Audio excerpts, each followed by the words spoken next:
It's the Pete Sousa Show. Sports, Pete. Nobody tells our stories better than our clients. The difference is stark. I was rear-ended at a stop. I thought I was fine, and then once I got home, I realized it's a lot worse than I thought. I ended up having a ruptured disc. You say you're not hurting, and then an hour later, you're saying you're in all this pain. I just felt like most people would think that I was lying. And that's when I decided to call Daniel Stark. I owe a lot to Daniel Stark. They really got me what I deserved. The difference is stark.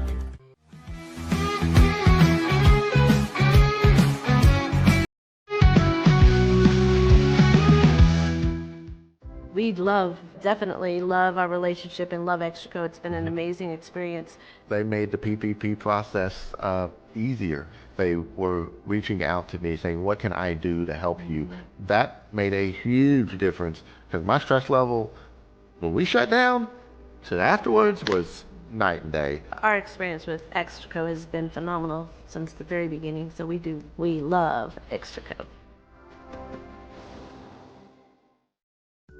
Tervis is all about staying hydrated with style and durability. You can trust Tervis tumblers to keep your drinks the perfect temperature, hot or cold, for hours. From the classic insulated tumblers to sleek stainless steel water bottles, each product is built to last and comes in endless designs to match your personality. Stay refreshed and express yourself with Tervis. Visit tervis.com today and find your perfect tumbler.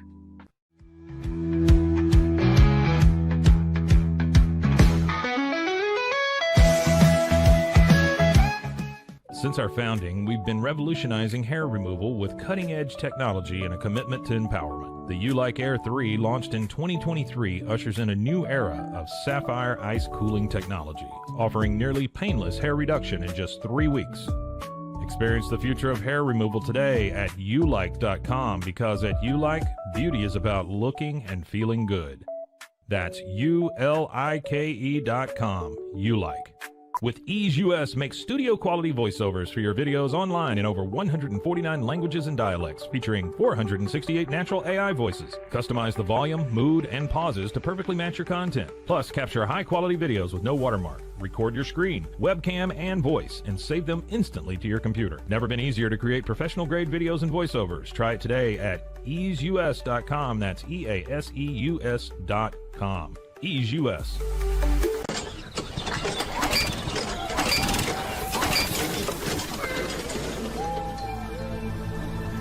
Just use AMP-Pace.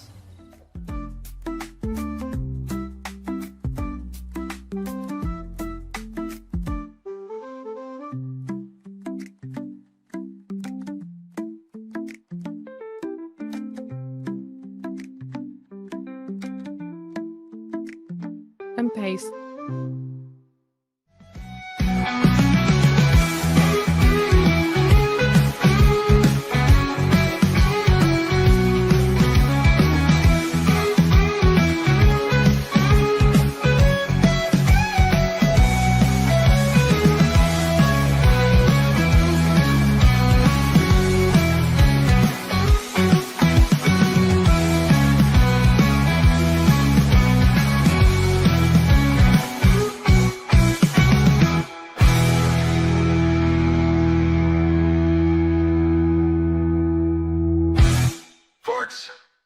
It is the Pete Sousa Show, live from the 21st floor of the Alico building in Waco, Texas. Sirens going by just as our intro was starting there. Hope everybody's okay down in Waco today. My name's Scotty Swingler, filling in for Pete, who's on vacation this week. We hope he's doing well. I did notice Pete put up a little short yesterday to respond to the rumors that Jay Wright is one of the coaching candidates for the New York Knicks. I thought that was pretty funny. Doesn't have time to come on with us, Zach, but has time to put up his own little short. No, that's okay. I told him not to come on with us. He needs to enjoy his vacation. But obviously, Pete, being a born and raised Villanova fan and a Jay Wright admirer, his insight on that was interesting. Hey, here's what we're doing today, man. I know the NBA finals start tonight. I'll give you my prediction at the end of the show, as I promised yesterday. But if I was going to host the show for a couple days, there are 3 sports I follow more closely than any. One is MLS. We did MLS 2 weeks ago, 3 weeks ago when I was hosting. Nobody watched those views, Zach, so I don't think Pete's ever going to let me talk about soccer again on this show. One is the NFL, and then the sport I definitely follow the closest because I root for the Baylor Bears more closely than anything in the world. I do follow college football more closely than anything. If I have any insight into any sport, that's the one. And so today we're going to do a college football special. It's all college football talk. Stick with us. We're going to hit many subjects and topics within college football, but let's start with the big one. And that is the college football playoff and how quickly the format is changing and these debates currently going on between coaches and league commissioners in terms of how to create this playoff format in a way that makes sense. Now, let me just start by sharing some personal feelings on this, and then I'll get into what some of the talking heads as well as what some of the coaches are saying about this. I have a very, very complicated relationship with the college football playoff as a fan. For one thing, I always wanted a college football playoff, and I think we should have a college football playoff. From a business perspective, it's undeniably the right move. More television, more opportunities to earn revenue for these schools and for these leagues. So I'm all about the college football playoff from a business perspective. I did not like the BCS system. I know there's a little bit of nostalgia driven. Let's just go back to the BCS talk amongst certain podcast hosts or fans. I think that's horrible, especially with how biased we are in this era towards SEC and Big Ten teams.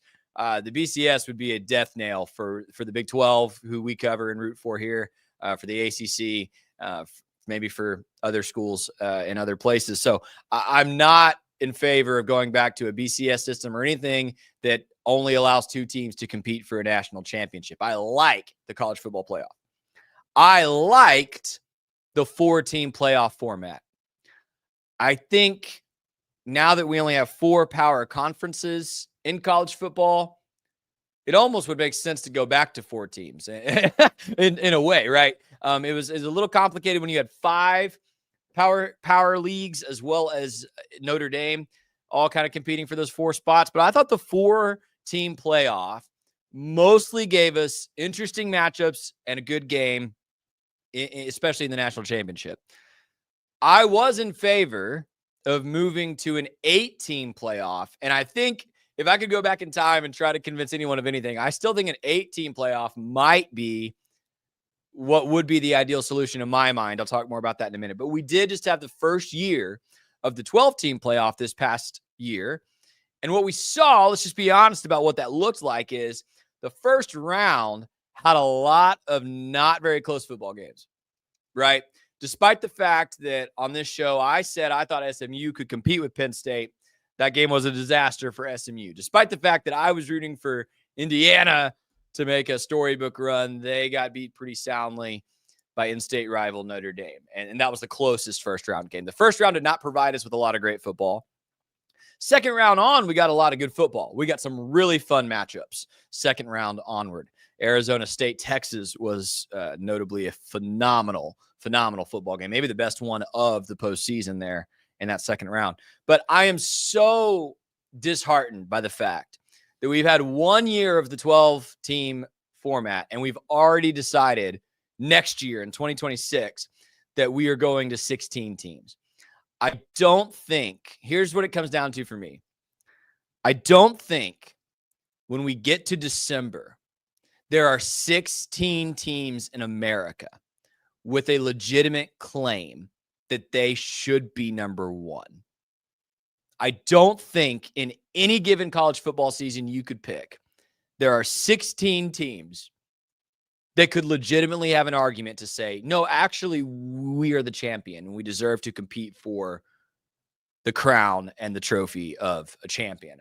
So, for instance, last year, I think it's a picture-perfect example. Alabama is kind of that first team out of the playoff last year, and there's obviously been a big stink raised by certain individuals about that, about Alabama missing the playoff over Clemson, who won their conference, or over SMU, or over Indiana, right? Bottom line is, Alabama lost to Vanderbilt and a 6-win Oklahoma team. I can believe they were the 13th or 14th best team in the country last season. That ranking's fine, but they didn't deserve to compete for a national championship.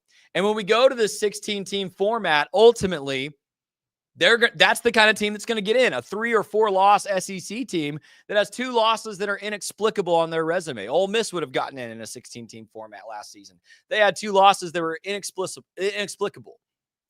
And so I really struggle as a fan to embrace a 16-team format altogether. I wish we'd leave it at 12.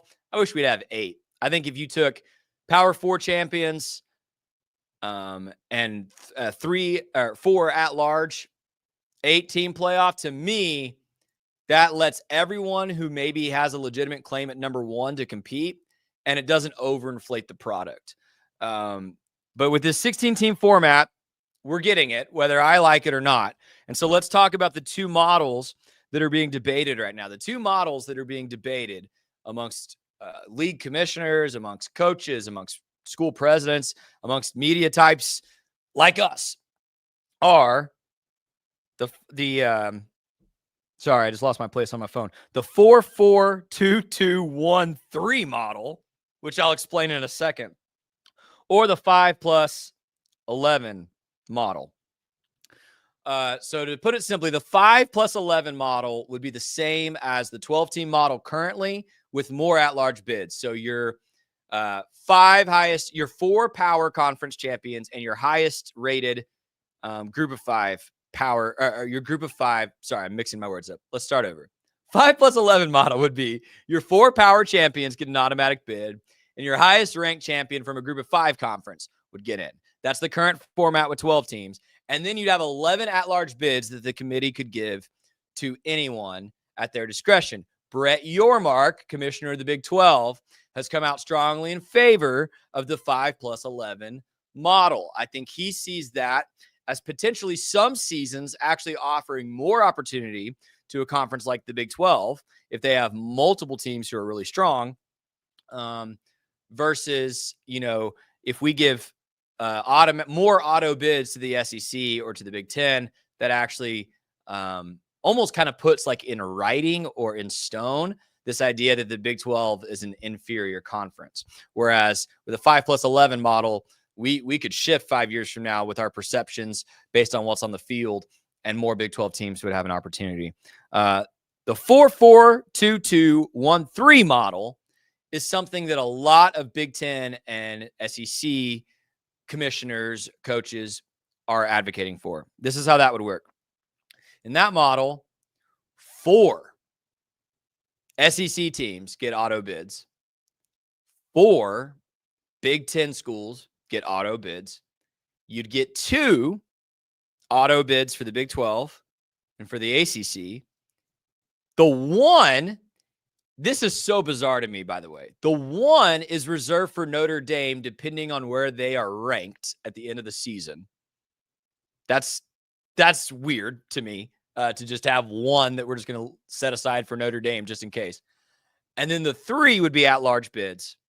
I'm sorry. The 1 would be the highest ranked. I'm kind of confused by this article, Zach. I'm trying to be a professional here, but I'm struggling. I think I said that wrong. I think the 1 would be the highest ranked group of 5 champion still. Yeah. That's what it says. And then Notre Dame would automatically get 1 of the at-large bids depending on their ranking. And then you'd have 2 at-large bids or 3 if it's not Notre Dame. So it's very complicated. But what it actually sets up as a precedent, if you go with that model, is that the SEC and the Big 10 will always get 4 teams, and the Big 12 and the ACC will always get 2 teams. And you're essentially codifying this bias, or this idea that the SEC and the Big 10 will always have better football. And I can see why Big 12 fans would not like that. Joel Klatt, on the other hand, who Pete and I both respect a lot as one of the better college football analysts working today, has come out last week and said the Big 12 should be strongly opposed to the 5+11 model, because if you put more power in the hands of a committee, he sees it going the other way. He said that would actually be the death of the Big 12 in the college football playoff, because the committee could put 5, 6 SEC schools in, whereas with the 4-4-2-2-1-3, God, that's so annoying to say out loud, Zach. The Big 12 is guaranteed your 2 spots, right? Again, I do not like this because I think if you lose your conference championship, I don't want to see you in the college football playoff. Granted, we just had a wonderful national championship run from Ohio State, who did not qualify for their conference championship game. So it's kind of a crazy state of affairs. But here's the last thing I want to say about it from an outside perspective, and I'll bring Zach into dialogue about it a little bit before we take a break. Texas Tech's Joey McGuire came out yesterday and made a strong statement against conference bias. And he said, essentially, we have to stop pretending like we know for sure that the SEC and the Big Ten are better, or this school or that school plays better football. We should settle this on the field, he says. And I think that's really idealistic and nice of him to say. He also said, if you win your conference, you should be in, and then we should determine the 11 best schools other than that on the field. I think both of these models attempt to do that, right? Whether you want more auto bids for the SEC or you want more at-large bids, I think both of those are striving to say who is best on the field to get into this playoff. One has more subjectivity to it. One has more objectivity to it. But again, it kind of codifies this SEC superiority thing and doesn't quite get to maybe what Joey McGuire would want. Here's what I would say to Joey McGuire and to Big 12 fans. If we're going to settle this on the field, and we're going to talk about this in segment 2, Big 12 has to play non-conference games against the SEC and the Big 10. You have to play non-conference games. You have to win them, right? You just have to. Couple schools have a good opportunity to do that this fall, by the way. And you have to start winning these playoff games. The Big 12, regardless of model, is never going to have more schools in the playoff if they lose to the SEC every time they're in the playoff. Now, Arizona State had a great showing against Texas. They did not win that football game, but they were one play away at multiple given points from winning that football game against Texas. Big 12's got to win a playoff game this year. You have to. And it could be that maybe the vote is we go to this 4-4-2-2-1-3 model, but the Big 12 in any given year could still get 3 or 4 teams in if they start competing and showing out against the SEC in the playoff. If they start winning more of these non-conference games against big teams.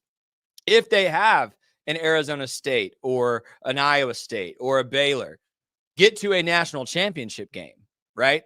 Then I think we can start having more conversations about conferences proving it on the field. It's really difficult right now, though, when the Big 12 has not had a team able to quite break through that glass ceiling in a long time. Zach, I just rambled on way too long because I care about this. It matters to me. I get mad about conference biases. I don't like 16 teams competing for a national championship. Quickly, because we got a lot to get to today. Your thoughts on any of that? No, I am, kind of in agreement with you. I don't like the bias in a way of where it just feels like, automatically like and I know that sometimes that's how you're going to get, obviously, everybody on board is the SEC wants as many spots as they can have. The Big Ten wants as many spots as they can have.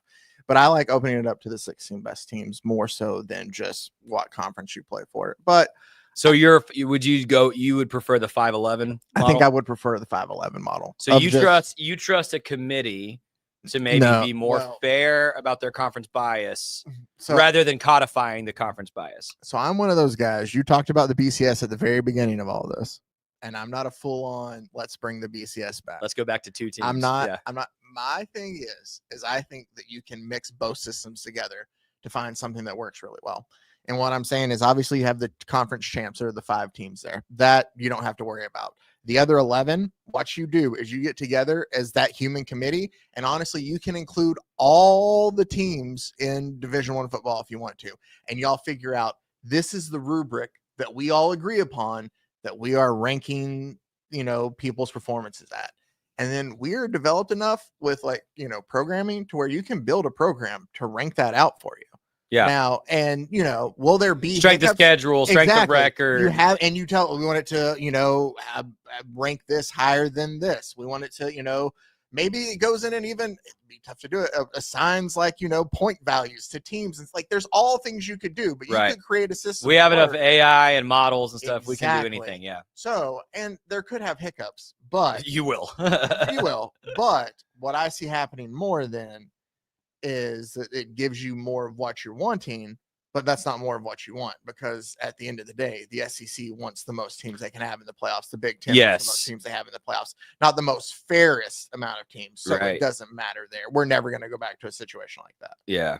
Yeah. I almost wish in Scotty's dream world, I wish some of these spots, I wish we had one more that was guaranteed to a small school. Yeah. Like I almost wish we had two, like Boise State and maybe last season Army. But see, like I think that's what the 11 would do, because it depends. I feel like the rubrics, it seems like it changes every year too. Yeah. But it changes depending on the team that it affects. It feels like most of the time. or who's on the committee. That too. Yeah. And so like that's the thing. It's like you take the human element out of, you're going to have that regardless of it's a human element. Like even if somebody goes in, if I go in there and I'm like, I have no bias whatsoever, and I have no affiliation with any team, but I've watched a lot of Big 12 football. Naturally, just over time, I feel like I would just kind of lean more towards that way, even without knowing. Like I think there's things that the human element adds to it. Not that it's like we haven't had like, oh, I can't believe so-and-so's left out of the playoff. We haven't had anything like that yet. Yeah. But I just think that there's a better way to do it, to where you can have it match what you're looking for and take out the, oh, well, that team should be in. Well, that team should be in. I guess ultimately it doesn't matter, because with 16 teams, they should beat each other and win out, I guess, in the end. But again, I don't like having 16 teams in this thing. If you can't prove that you're in the top 16 definitively, why should you have the opportunity to prove you're a national champion? So, and I felt that way about Alabama last year. Like you couldn't even definitively prove you're top 12. I don't need you to say you should have the right to compete for a championship. So ultimately, that's how I feel about it either way. I think I'm with you. I think a 5+11, like we trust, and people want to draw this parallel and say we shouldn't. I think we should. We trust a committee every year to do March Madness. That's a way harder job, by the way. You're looking at 4 times as many schools. You're looking at tons of parity between conferences and leagues and who's this and who's that. You're valuing so many things, and you've got to pick 68 teams that get to compete for this thing. And I think I'm still a little salty I went to 68, but yeah. And most years there's 2 or 3 schools that are like, man, we really thought we earned it. That sucks. But most years we look at that committee and say, yeah, they did a pretty good job. Well, they do a pretty good job. I would argue one more thing though, too. And I've been hoping so much that college football never gets to that point of where it feels like the college basketball tournament. 64 to me felt like it was perfect where it was at, and I can deal with 68. And I think I've even heard talks and wanting to expand more, but you don't, because that argument there of like, oh, Mount St. Mary's didn't get in. You can have those arguments, but those are, and I'm not trying to diss Mount St. Mary's, those aren't the teams that's going to win that national championship, though. Those are teams that are fighting just to like be in there, and for them, making an appearance is big. Like I get why you like argue, but it feels like this is different for the college football playoff. Yeah. The teams that are up there aren't like, oh, we want those big ESPN games. Like for the most part, unless you're somebody like a Boise, you're probably nationally televised all the time. So it's a different kind of thing, I would think. And it's bear the truth, ask the question. And I think we can kind of talk about it here and attest to it just real quick of why that these conferences want more spots. Is it more money? And I think that's what it is. Money's a huge part of it. And it's also then just exposure. They want, when you think of college football, you think of the SEC. They've been trying to do that forever. The more 5 teams, but I think it's also, go ahead. I cut you off. I just with both the Big Ten and the SEC, they are trying to permanently and forever for the next 100 years solidify themselves as superior. If you have 4 guaranteed teams versus a Big 12 with 2, you can recruit better kids out there. You can continue to build up programs more quickly. Like, I mean, just think about it. Like if you're the best player in the state of Texas, you can go play for a Texas Tech, a Baylor, an Oklahoma State. Man, we get 2 teams in the playoff. You got a good shot to play in the playoff. Mm-hmm. You can go play for Bama, A&M, LSU, Tennessee, and Texas, whoever. And if we're in the top 4 in our league, we get to play for a national championship. Like, yes, that's going to bring better players. Like, it just continues their growth as quality football conferences. It codifies that. Whereas, and I still think in a 5+11 model, you'd have 4 SEC teams get in most years. Like Alabama and Ole Miss both would have gotten in this past season had we had that model. But that doesn't mean it's the best model. No. I'm not saying it is. I don't know if we have one that it is. Here's the thing, the one, if that made any sense. The whole Notre Dame thing. I know we don't have time to get into that, but that's a thing all in itself that I've always just questioned with college football. Like, I get that here it is in my lifetime, or in our lifetime, Notre Dame has never been that program. Yeah. They've had a couple flashes. They have. I shouldn't say never been. You're right. Last season. They also had Manti Te'o. That team played Alabama for a national championship. But it's not the same that I feel like it used to be, of where it would warrant of like, yeah, we have to make room for Notre Dame as that independent. It's not they're the one school on national TV every week that everyone in the country loves. And so it always feels more of like a head scratcher now when those things pop up. Yeah. And it does make Notre Dame just kind of look. Yeah. I mean, I think from what I've read is them doing this too. It also gives them less of a reason to like join a conference then too, if they're still going to get the. Yeah. If it's like, if your ranking's good enough, you're automatically in. Why would they? Yeah, exactly. All right. We talked a long time on that. That's okay. But we got a lot to get to today. Still more to come. We're going to talk Big 12 storylines. We're going to talk College Football 26, the EA Sports video game. I can't wait for it to come out next month. We'll talk Sawyer Robertson. Don't go anywhere. This is the Pete Sousa Show.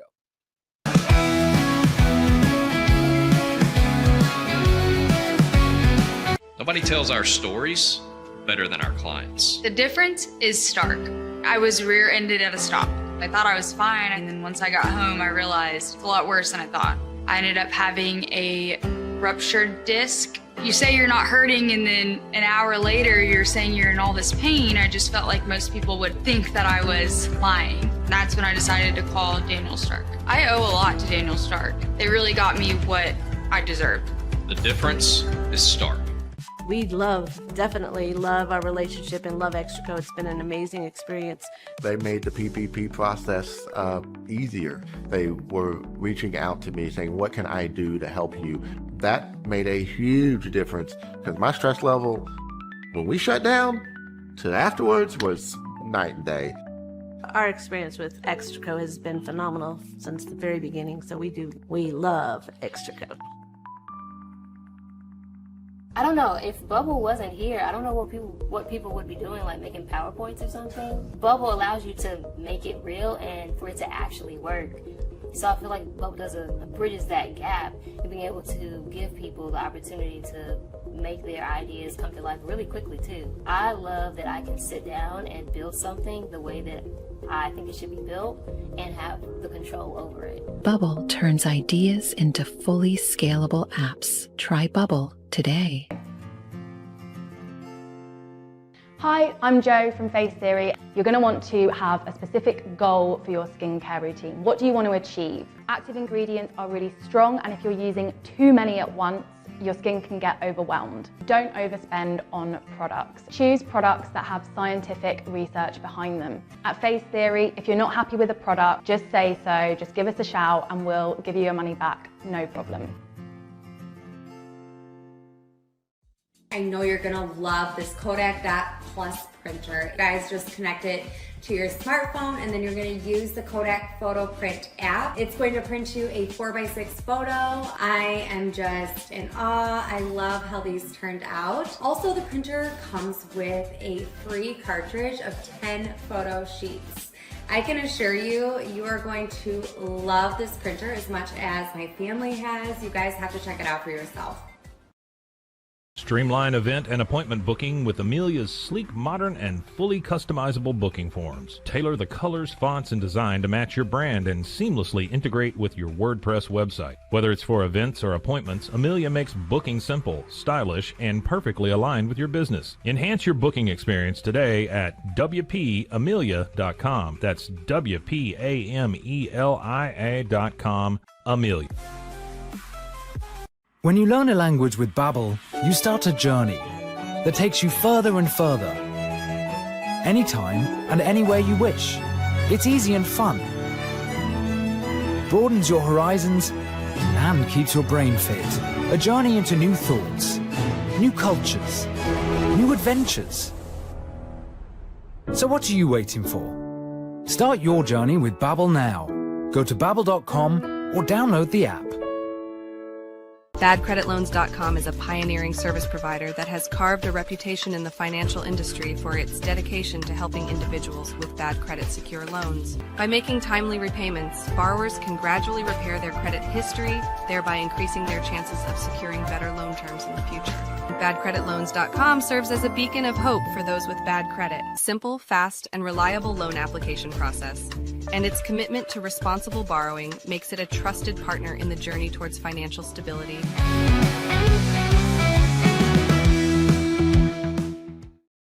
Welcome back, Pete Sousa Show, live from the Alico building in Waco on a Thursday. We're talking college football today. And of course, Pete covers the Big 12 for ESPN. I cover the Baylor Bears for Rogue Sports. So we're going to talk Big 12 storylines. These are, in my opinion, the top 5 storylines in Big 12 football for 2025. If you've got some others that I don't say, I would love for you to comment below. What are some of your top storylines going into Big 12 play this fall? Here are mine. Number 5. We'll start with this.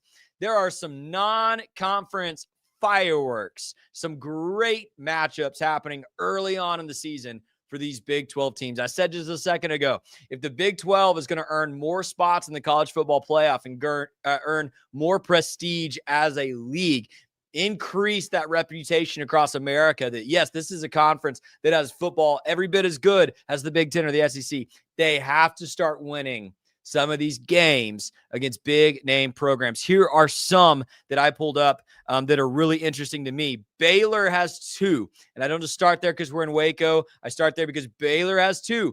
Auburn, August 29th, coming to Waco. That is a huge matchup between 2 teams that were near approaching the top of the conference, but somewhere in the middle of the conference last season. Baylor-Auburn is a huge matchup, not to mention transfer quarterback from Oklahoma. Why am I forgetting his name all of a sudden as soon as I started doing this segment?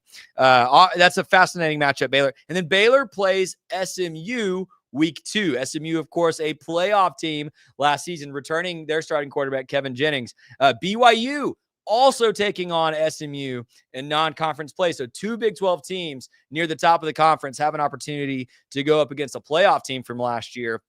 And we'll see how both Baylor and BYU respond. West Virginia, a lot of question marks at West Virginia. New coach, new team in a large way. They are taking on Penn State.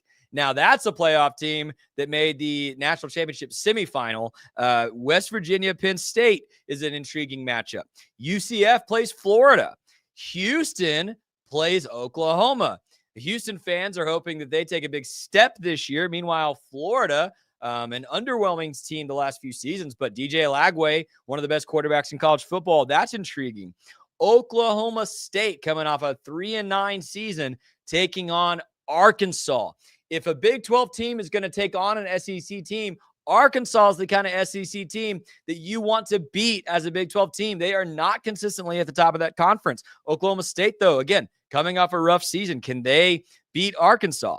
Iowa State, of course, playing Iowa in a rivalry non-conference. Colorado, once again, taking on Matt Rule's Nebraska in a non-conference matchup. Colorado, a lot of question marks around them this season. Arizona State taking on Mississippi State. That's a game they have to win. Mississippi State's at the bottom of the SEC right now. Arizona State, obviously, defending Big 12 champs. Arizona State has to win that game. Kansas taking on Illinois this season. Illinois was surprisingly good last season towards the top of the Big Ten. Can Kansas beat Illinois? And then Texas Tech travels to Washington State in a Mike Leach memoriam game there. Texas Tech going to Washington State. That's a game I think they have to win. You have to win those games to earn respect as a conference. So those are just some of the interesting non-conference matchups. You've got to win the ones that you're favored in. So like Iowa State, you've got to beat Iowa. Colorado, I think you've got to beat Nebraska. Baylor, you've got to beat Auburn. Other than that, if West Virginia can swipe a game at Penn State, or that's at West Virginia. So if they can beat Penn State at home, if Oklahoma State can beat Arkansas, Kansas beating Illinois, UCF beating Florida, those are the kind of things you have to do to increase the prestige of this conference. That's the 5th biggest storyline to me going into 2025. Number 4, the 3 most notable coaches in the Big 12, in my opinion, all have question marks. We are going to find out the state of the program in Boulder, in Stillwater, and I just forgot where Utah is located. No, Provo's BYU. I'm glad Zach forgot too. All of our BYU subscribers will think that's hilarious, and anyone who roots for Utah is going to be so mad at me right now for my unprofessionalism here. It just totally, it was right here, and then it went. It's close to Salt Lake if it's not in Salt Lake. Okay, listen. But point being, Deion Sanders, Kyle Whittingham, and Mike Gundy. Yeah, they're in Salt Lake. Salt Lake, great. Sorry about that, Utah fans. You're still new to the conference in my mind. Deion Sanders, Kyle Whittingham, and Mike Gundy. Whittingham and Gundy, I would say going into last season, probably coaches 1 and 2 in the conference if most people were ranking how good are your coaches. Deion Sanders, of course, has resurrected that Colorado team, regardless of what you think of him or how he does it. The record and the Heisman and the revenue speaks for itself. What he's done for that program has been unbelievable. And we are going to find out a lot about all 3 of these programs this season. Can Colorado sustain and continue to elevate after a pretty good season last year? I think a pretty disappointing end of the season, though. No Big 12 championship game, getting blown out by BYU in the Alamo Bowl. Can they continue that trajectory without Shadir Sanders, without Travis Hunter? Is Deion Sanders the kind of coach who can keep a team at the top of a conference season after season? And then for Oklahoma State and Utah, both. I think in my preseason predictions last year, I had Oklahoma State in the conference championship game. LOL. And most people had Utah winning the conference. Most media folks, right? Both those teams, horribly disappointing seasons last year. If they both fail to make a bowl game again, I think Gundy, Whittingham, there's questions about their job. There's questions about do either one of those guys decide it's time to hang it up and retire? We could see some really interesting exits there. I'm thinking of Gary Patterson just a half decade ago at TCU, right? Legendary coach, elevated that program to crazy heights, and then a few rough seasons, and he had to leave. We are going to find out a lot about those 3 programs. I think those are the 3 programs that have to answer a lot of questions. The third storyline going into Big 12 play in 2025 is this. There are 6 teams, in my opinion, competing to win this conference that have the best chance, a legitimate chance. I would almost put all of them at equal odds. I know that's not what Vegas says, but to me, there are 6 teams that are equally capable of winning the Big 12 this year. You can see some of their stars there in the graphic, but that's Baylor, it's Arizona State, BYU, Texas Tech, Iowa State, and Kansas State. Depending on who you talk to on the given day, any of those schools has a legitimate claim at being the favorite to win the Big 12. It is so, this is what to me makes the Big 12 more fun to watch if you're a casual fan than maybe even the Big 10 and the SEC. It is pure chaos. Arizona State picked last in the conference last year, won the conference. Utah picked first, finished at the bottom. I had Oklahoma State finishing second in the conference last year. They finished at the bottom. You never know. So, by the way, it also would not surprise me if a school wins the Big 12 that is not one of these 6 that I would pick. Like, you just do not know. But I think all 6 of these schools have a really, really strong chance based on their schedule and their talent to win the Big 12. We will probably make our official Big 12 picks later this summer as we prepare for football in a better way. But I think this is going to be a fascinating 6-horse race to the top. And you were just fighting. If you're one of these 6 schools, you were just fighting to get to Arlington and play in that Big 12 championship game. Because, again, that is the auto bid to the playoff. And the Big 12, still with the 12-team format this one more season, is only guaranteed one team. We saw that last year, right? Iowa State lost that game in a bad way to Arizona State. No shot at a at-large playoff bid. So all these schools competing for that Arlington opportunity to go to the playoff. I think it's going to be a fascinating race to watch. A lot of drama between those 6. That being said, is there room for 2 at the table in the college football playoff for the Big 12? I think that's the second most interesting storyline to me going into 2025. I think conventional wisdom says no.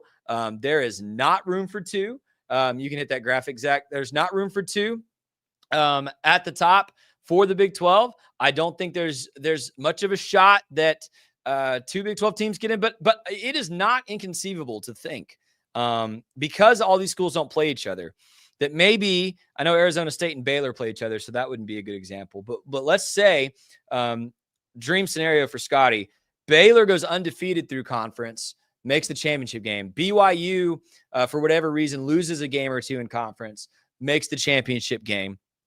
And then BYU beats Baylor to win the conference championship. But then you've got a one-loss Big 12 team, or let's say two-loss. Maybe we lost to SMU as well. But you've got a one or two-loss Big 12 team that went undefeated in conference play, lost in the championship game, and makes the playoff as an at-large. This is not inconceivable. TCU just did this in the 4-team playoff a few seasons ago. Undefeated through conference play, lost to Kansas State in the conference championship game. TCU made the national championship game in a season they did not win the Big 12 in a 4-team playoff format. So I don't think it's crazy to think that if one of these teams just absolutely runs the table and then loses in Arlington, I think you could have two Big 12 teams sneak into that playoff. I don't think it's likely. I don't think there's any of these teams that are going to be favored to go undefeated or to lose one game. I think the Big 12 beats up on itself quite a bit. But we will see. Could the Big 12 get two teams in? The ACC did it in a similar scenario last season. Remember, SMU lost to Clemson in the conference championship game. Clemson had no business being in that playoff.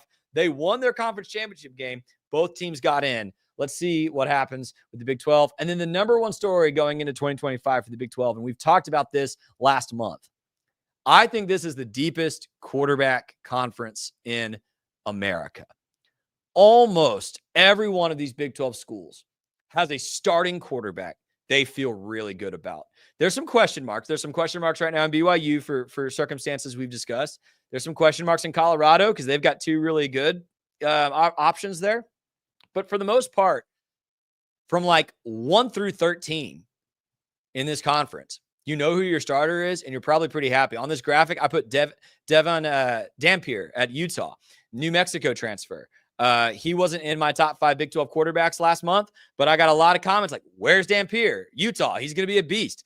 Yeah, he is. Like, there are so many good quarterbacks in this conference. It's an embarrassment of riches. I think quarterback 6, 7 in the Big 12 this year is going to be better than quarterback 6, 7 in the Big 10, in the SEC. I think you've got 5 or 6 NFL starters or borderline NFL starters in this conference right now.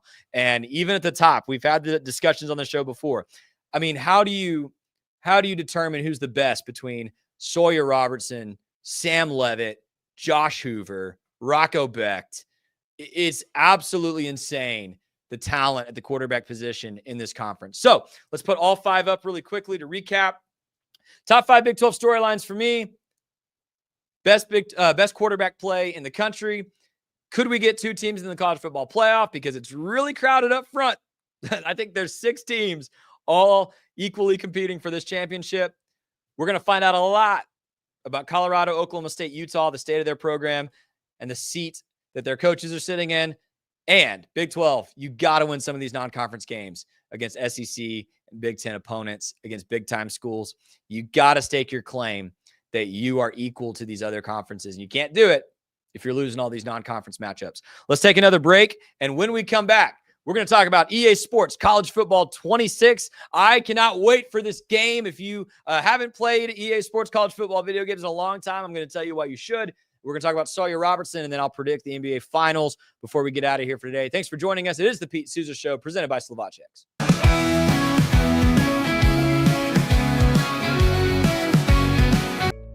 Did you know nearly all stock price changes of 10% or more result from a single news headline? These news catalysts create trading opportunities every day. All you need is a little help to reach out and take them. It doesn't matter if your investment budget is small or big. All you need is Benzinga Pro and its powerful news alerts, price tracking, and portfolio monitoring. Subscribe now, and we'll skyrocket your portfolio today.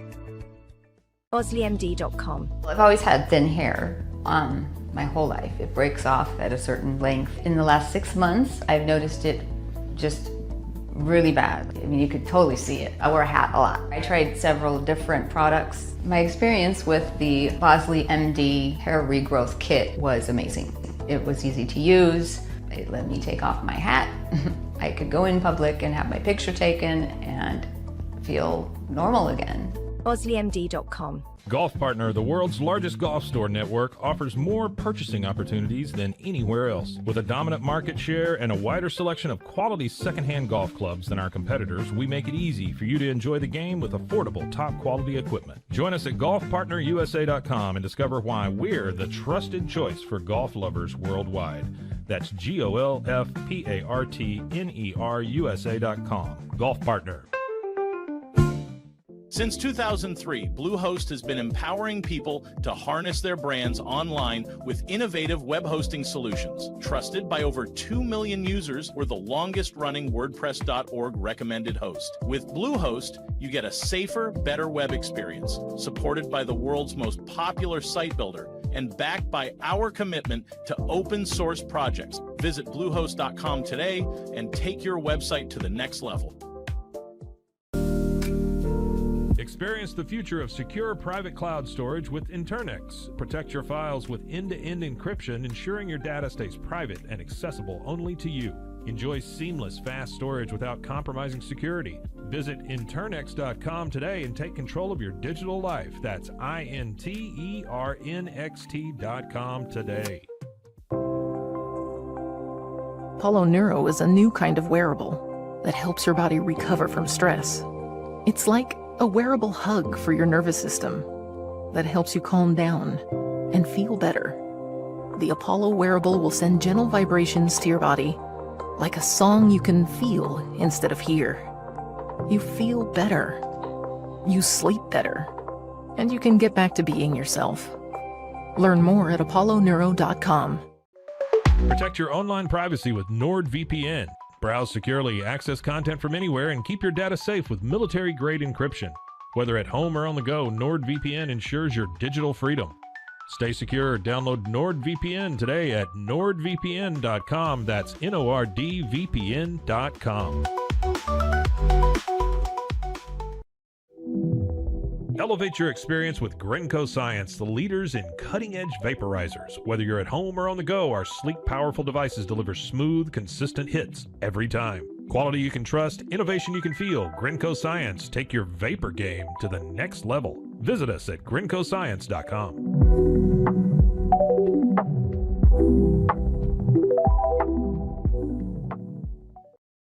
It all began with a simple idea, cutting handles off old ski sticks to create better pull-up bars. This sparked the creation of the revolutionary Engels 90 handles. After testing over 70 prototypes with 300 athletes, our patented handles were launched in 2018. We continue to push the boundaries of strength training. Join us in making your training more natural and effective. Visit Engels90.com to learn more and revolutionize your workout.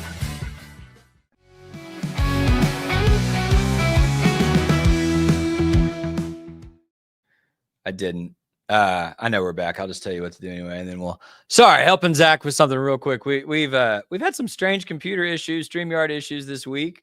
Just one of those things when you're doing this. Yeah, if you look image and search screen, because it is a screenshot, and then if you scroll, it should be the first like black image you see pop up. I bet. Okay. I know you will. Thanks for bearing with us. This is the Pete Sousa Show. We are brought to you by Socorro Family Ford, Extra Code Banks, Daniel Stark Injury Attorneys, and of course, our friends at Slovacek and West. I wanted to talk today really quickly about college. There it is. I wanted to talk really quickly about College Football 26. I am so excited for this game to come out. We are 1 month out, just about. It's July 10th. This game officially drops. You can get it 3 days early if you pay a little extra. I'm honestly mulling over if I'm going to pay the $20 extra to get it 3 days early so I can get a leg up on some buddies. Maybe not a wise expenditure, but I love this game. So let me wax poetic real quick, tell you a few things about the game, and then we'll move on. I think this is the best sports video game franchise maybe ever. growing up, and then especially in my college years. I was in college from 2011 through 2015. This was the game, NCAA football, that my friends and I rallied around and loved more than anything. It was way better gameplay than Madden. So much fun to play college football, choose your schools. This is part of what makes college football so magical, is all the pageantry and tradition and passion behind the schools. And they brought this game back last year, right? Famously, I think that launch was one of the best, most hyped video game launches I've seen in a really long time, College Football 25. And if you haven't played the new game, I was describing this to a buddy yesterday. College Football 25, it does not feel like Madden, thank God, because Madden has not been good for a long time. It really feels like its own thing. I thought the run game in College Football 25 was unbelievable. I've never played a football game where running the football felt so, I would say, true to what I watch, in terms of you have to hit the hole. You have to wait. You have to find the time to use your burst and not just like sprint somewhere. It was such good mechanics. They really, really went hard at all the stadiums. Traditions are represented well. They look good. They feel good. It feels like college football. It's a really, really special game. I wanted to read you a few things they've announced about College Football 26. It comes out next month. They are adding coaches to the game. So if you played 25, they didn't have any of the real life coaches. It's like they spent so much time. You got all the real players thanks to NIL, but they forgot to include the coaches, or didn't have time to program in the coaches. Zach Burke wants to come. I was just going to add, seeing a virtual Ryan Day in the trailer was kind of interesting at first. It's so funny. Well, that's the big thing they're adding this year, Zach. You can, I did see Baylor announced all three, Dave Aranda, Jake Spavital, and my brain is not working. It's this Mountain Dew. I don't drink sodas ever anymore. One of the best recruiters on our staff, the DC, that's not actually the DC, because Dave Aranda calls plays. Golly, Brian and Scotty B are going to make so much fun of me for getting coach's name there. No, Scotty B's just chilling. It's not Matt Pallage, is it? Yeah, Pallage. Okay. Thank you. Golly, I did such a good job hosting this show yesterday. I was sharp. I was on it. Today, you're seeing all the ADD slip ups happen. So Baylor did announce Aranda, Spavital, Pallage, all in the game. So that's pretty cool. It's not just head coaches. There's some coordinators in there as well. They have advanced. They've said, so some of the mechanics they introduced last year, the wear and tear feature, which I really like. And then just the football gameplay all improve. Of course, they're going to say that, but based on the few reviews I've read or watched on YouTube, it seems most people think it is a step up in gameplay, which is exciting. They are really changing the home field advantage mechanics. They're calling it a 2.0. It's supposedly going to be even more intense, like the home stadium advantage, the crowd, the camera shake, the receivers' routes getting blurry if you try to check them, like all those things. That is apparently going to take another step up, which I think is really fun. People that just want to play a football game may find that annoying. I think that is part of what makes college football electric, and I think that's a cool mechanic to improve upon. They talk about game day feeling more like game day, even more custom chants and songs for different schools. It's going to feel even. There was some pretty good mechanics like that in 25. It's Very going to much get even so. more so. I just have the one thing. Did you ever get tired of hearing Mo Bamba, though, after a while on third down? Yeah, there's a lot of Mo Bamba. That was the only thing that after a while I noticed. And it'll still be there, I'm sure, in 26. Oh, yeah. But now here's why I'm excited. The main reason I'm excited. So the two game modes that are most popular, and your mileage may vary on how you like to play this video game. Road to Glory is one of the most popular game modes in this game. That's where you create a player and you try to advance through college in your career and get drafted. You play that one position, that one player in every game. It's pretty fun. Last year, they did not have the high school experience like the old NCAA games. Dude, they are adding that this year, but I did read it's only you get to play 5 high school games and you only get to play certain drives. What? So it's still not what I think people want. Do you remember like back in the 3-6, you would play the whole season and Yes. into the playoffs? Yes. Yeah. You'd play a whole high school season to get recruited, which I liked. And maybe they're working up to that in 27, but in 26, at least you get some of that high school playback. The game mode that has kept me playing this game for hundreds of hours in every iteration and every year is Dynasty. That is where you take over a college program and you handle everything from recruiting to scheduling to in the new games. Do you want to switch conferences? You can go to a different conference to, of course, playing the games. I love Dynasty Mode in NCAA, the old games, and in College Football 25. The recruiting was next level in College Football 25 in terms of how you pursue recruits, how you scout them, how you persuade them to come to your school. I thought it was done really well, and it's supposedly even more intense this year in College Football 26. They've revamped it. They've also, my biggest complaint, I think, in Dynasty Mode this last year was the transfer portal was just a postseason recruiting portal. It felt nothing like a real transfer portal. They said that the transfer portal this year is way more chaotic, way more difficult to manage, and way crazier. And that's good. I think that reflects real college football. They also said recruiting. The other thing, you could not poach recruits last year. Once a kid committed, they were locked in. We all know that's not how it works in real life, right? And so now you can pursue kids that are already committed in the new game and try to steal them from the schools. The other thing they're doing with Dynasty Mode, and this is what my buddies and I are doing, Zach, they did not offer this last year, and I was pissed. We have dreamed of doing this since college. They are doing online dynasties cross-platform. Yes. So I have an Xbox. A lot of my buddies have a PlayStation. We are all going to get to play on the same online dynasty, which means if you're unfamiliar with how that works, we're each going to get a school and we're going to recruit against each other and play against each other and see really who can build the best program while my buddies are also trying to build their programs against one another. And I literally I'm going to waste so much of my life doing that. I'm so excited. I have been nominated to commission our online dynasty. So I am setting up the rules and the framing right now. Hey, do this for me if you're watching this on a replay. If you'd be interested in hearing how me and my buddies are setting up our online dynasty, comment dynasty below.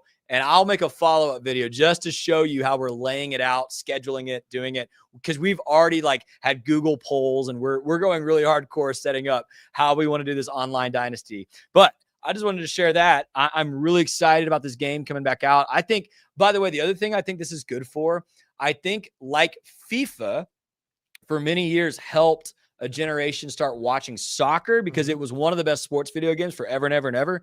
Also better than Madden, in my opinion, for a really long time. I think this game helps expose people, not just to college football, because college football is pretty well known in America. But as far as schools and rosters, and now that we have real players with NIL players, I think this game helps expose. I don't know who's playing for Wyoming this season, but I very well might play a game against Wyoming or with Wyoming against a buddy online. And suddenly I know what their uniforms look like, what their traditions are, what their mascot looks like, what their players are. I think that makes this really fun. Zach, any thoughts on College Football 26? I am with you. I am also a giant lover of the game. Have been forever too. I have wasted many an hour. Excuse me. In dynasty mode this last year. Honestly, I took Eastern Michigan for a while. We were shaking the MAC up. I don't know if you knew this, but you can win a Heisman Trophy with a wide receiver because it did it. But it's things like that. Again, I love being able to sit there and recruit and just build. And it was tough. It was way harder in 25. In the old NCAA games, you could take any school. Like that. I did too. I did too. In NCAA, you could take almost any school and within 2 years be winning a national championship. I did my rebuilds with Charlotte. Ooh, okay. And then with New Mexico. Okay. Those are the two schools I built dynasties with. And it took several seasons to build up where I could actually then go get 4-star recruits, 5-star recruits, and then go win those championship games. It actually took a lot of time, which I thought was way more realistic than the old games. Yeah, no, for sure. I said, I won a Heisman. We were still 8-4 that season, and it was the best season that I had there at Eastern Michigan, and that was season 4. Yeah. I think I got offered a bigger job. I don't remember where it was, and I took it finally because that's honestly the beauty of it too. Is if you want to, and you're like, man, this was fun, and I got there, but I could kind of be like, we're never going to get into the playoff in the MAC. Even in the game, you can kind of tell unless I don't know if I get the recruit. You pretty much got to go undefeated. Exactly. Yeah. It made me feel like there was a bit of realism because I was as a coach, I was like, I don't know if I can bring the guys into, compete with those type of people to play a program. I need to go somewhere else. I love that. I did miss the fact that there was no like of the high school games and stuff like that too, but I still enjoyed the Road to Glory. I thought that I'll be interested to see how they do like the leveling up. I thought that could have done just a little bit better, but it was still fun. Yeah, on the other hand, for leveling up, I thought the skill trees for coaching and dynasty mode were so interesting. Yes, and I agree with you there. Well balanced in terms of like you couldn't max out anything. Like you had to really strategically pick how you were going to spend your skills. Anyway, if you're a video gamer or even if you just love football and you used to be a video gamer, I would encourage you check out the trailer. They're going to keep announcing things about this game every week leading up to the release in a month. I'm excited for it. You should check it out. Again, if you want to know how my friends and I are setting up our online dynasty, I will tell you what rules and standards and structures we've already put into it and how we're doing it. If you comment dynasty below, I'll make another video and share that with you. If not, I'm not going to waste my time. 2 more things I had to get to today, so we may go just a little over. I'll do this one really quickly because it is personal. We are in Waco. I am a Baylor alum, and I think Baylor right now is looking at having the most talent on the football field, certainly since 2021's Big 12 championship. It's not even close, but maybe even since about 2015. And I think the most intriguing player, not just in the Big 12, but in America, is Sawyer Robertson. So quickly, if you don't know the story, if you're not from Waco, Sawyer Robertson is a kid from the Panhandle, just outside of Lubbock, was a 4-star, highly recruited quarterback that went to Mississippi State to play for Mike Leach. Of course, a legend in that part of Texas from his time at Texas Tech. Of course, we know Mike Leach tragically passed away, and Sawyer Robertson looked to transfer, came to Baylor and lost the starting job in his first year here to Blake Shapen, who's now at Mississippi State, which is hilarious how that kind of worked out.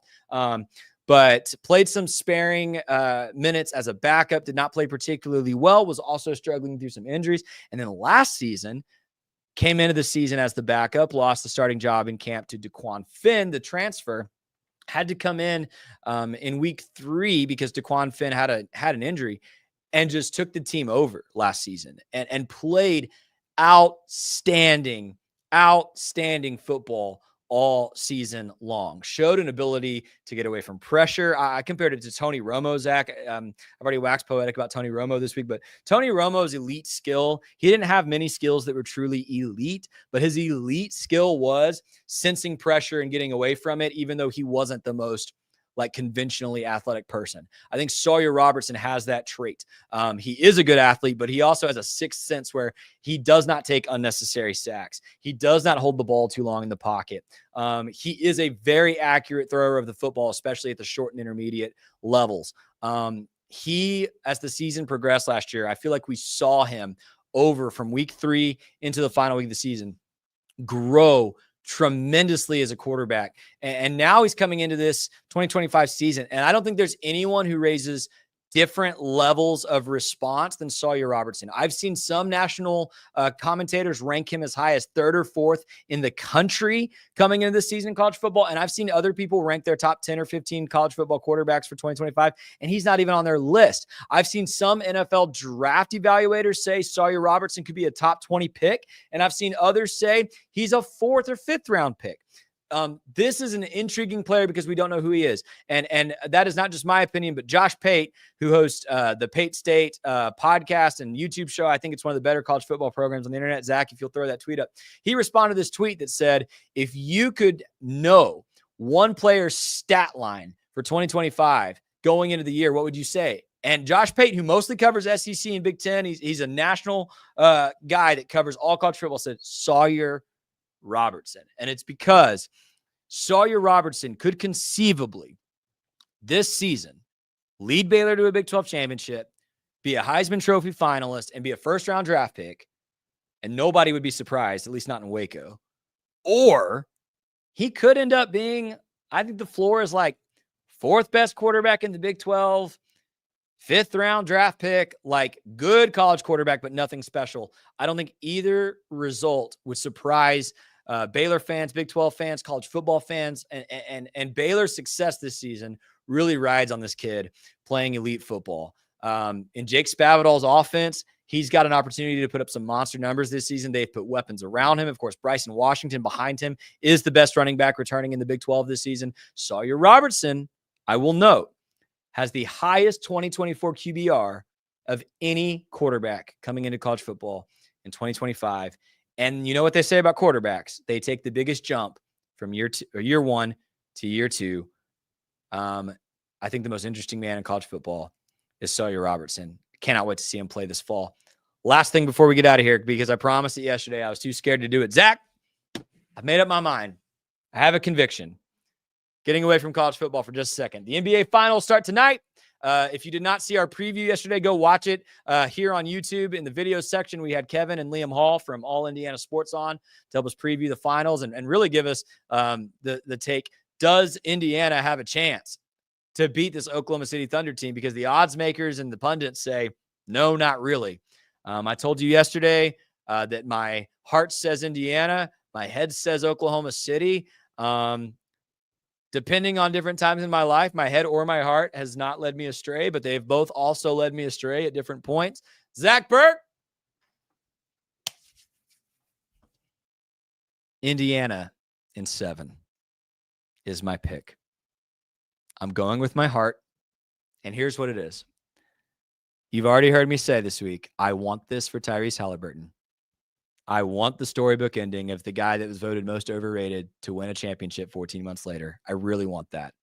But more than that, if one or two of these games comes down to the last possession, as good as SGA is, and SGA will lead this series in scoring, Tyrese Halliburton in every playoff series this season has hit a game-winning or send it to overtime shot. Mm-hmm.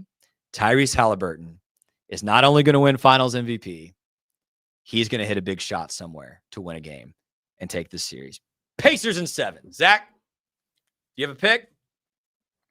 I'm with you, but I'm going to say Pacers in 6. Whoa! Whoa, we're both picking the dog and you saying 6. Why 6? Just because my whole thing is, and I can't change it now, is I feel that Oklahoma State, while they're very good, just aren't. Oklahoma City. Thank you. We'd been talking Big 12. Yeah.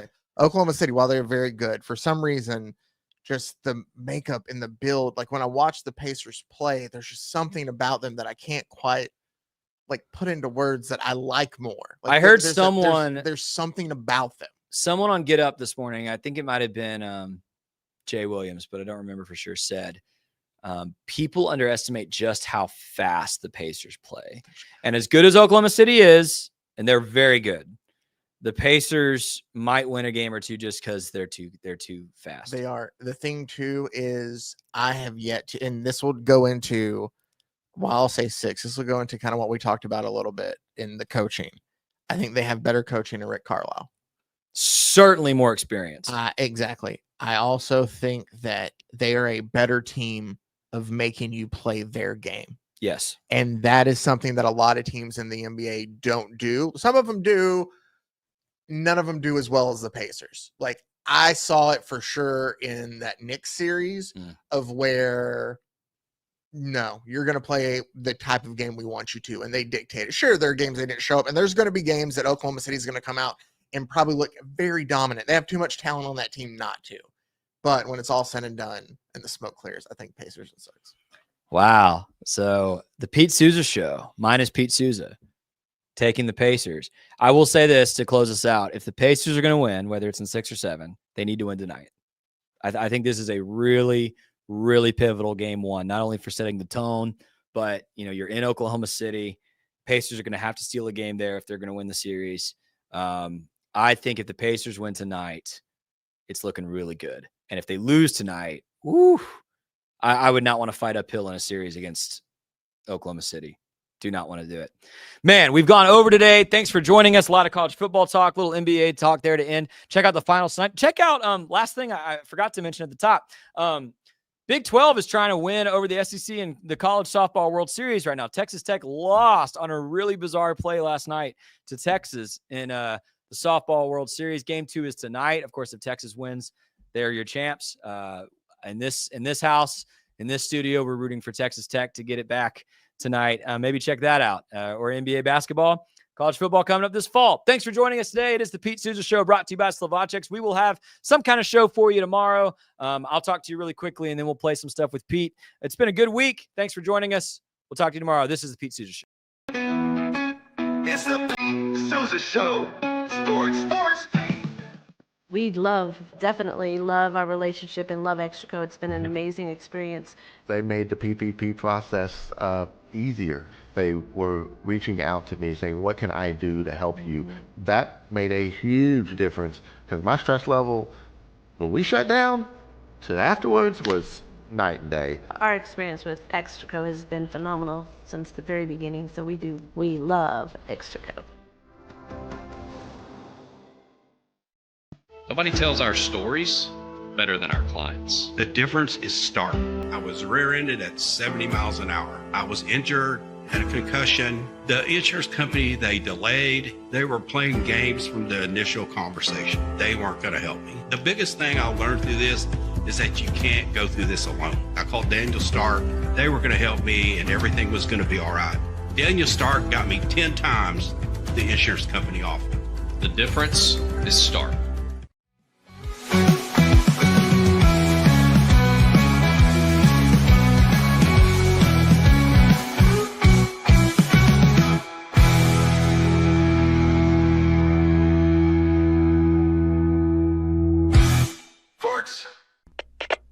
We